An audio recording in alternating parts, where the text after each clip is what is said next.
Jack Torrance has been appointed the new caretaker of the Overlook Hotel while it's closed for the winter. Jack and his family settle in and get ready for a long period of almost complete isolation. As time goes on, Jack goes out of his mind as the rigors of cabin fever take its toll on his mind.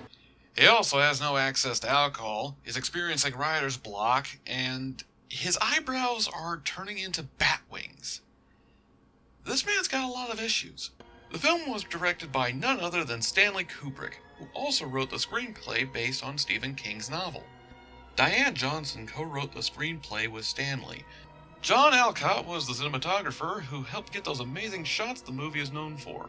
Wendy Carlos and Rachel Elkind composed the music, which is amazing. The music really captures that oppressive feeling that you get when the movie is starting. Even surrounded by such amazing scenes, their music shows there is something very wrong with the Overlook Hotel. The music is so good it can make anything more intimidating.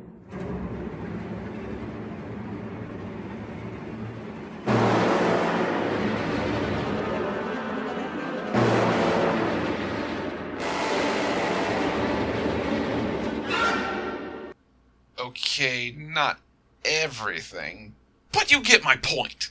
The cast members include Jack Nicholson, Shelley Duvall, Danny Lloyd, and Scatman Crothers.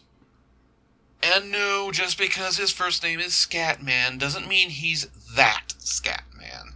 Nicholson puts on a great performance, even if it's what he's well known for. It's easy to see why Nicholson was chosen for this position. He brings this kind of aura with him, this unpredictable danger. Plus, it helps to get those long-distance shots when your lead actor has a forehead that's also a vampire. Jack looks dangerous from the moment he is introduced. Even when he is supposed to be kind and gentle, you feel like there's a bear trap getting tapped by a hammer. At any moment, it could snap and you don't know when. The location is amazing, and there is no question that the Overlook Hotel is isolated. Some movies imply that their locations are isolated by having a whole bunch of trees that cover up any nearby buildings or man-made structures, or even roads. But this really takes a lot of time establishing that the Overlook Hotel is really in the middle of nowhere, surrounded by mountains with this winding road that has no other deviations. It's really off the beaten path. And considering during the winter the road is completely covered in snow and you need a snowcat in order to get to this place, the only location I can think of that's more isolated is in outer space.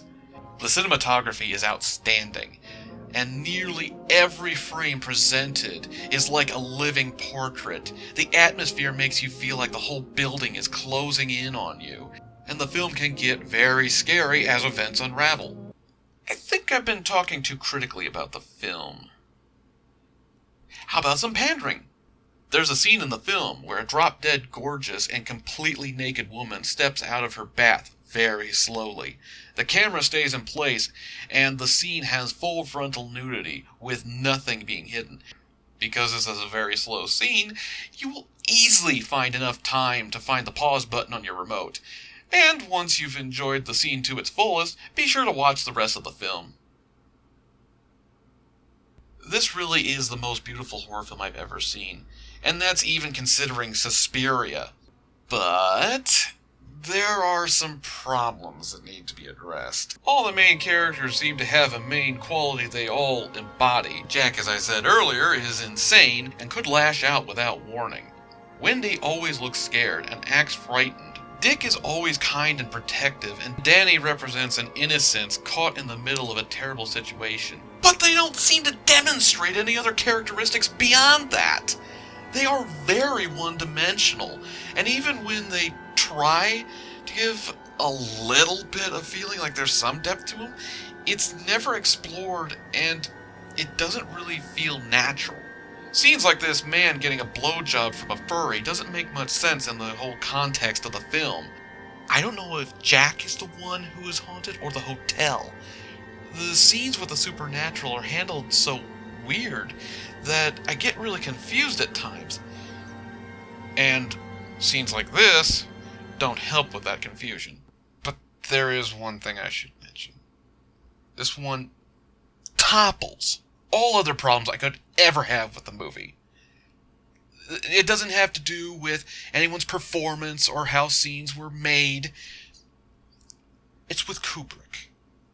And the fact that he blatantly changed major details from the novel to suit his own needs in the movie.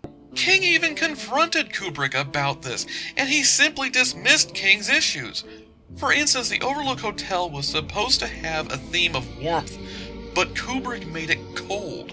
The characters were less sympathetic, especially when it came to Jack Torrance. Looking back on it, Kubrick's version was more like a slideshow or a flip book. There are a lot of great and striking pictures, but you only scrape the surface of the story.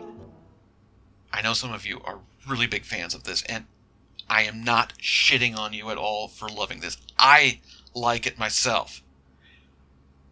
But I have to be completely honest. This feels less like a complete motion picture and more like a tour through a dark and scary art gallery. If there was more story, deeper characters, and less backstabbing of the source material, this could have been a perfect movie. With all that in mind, I'm still giving it an 8.1 out of 10. So, have a great night.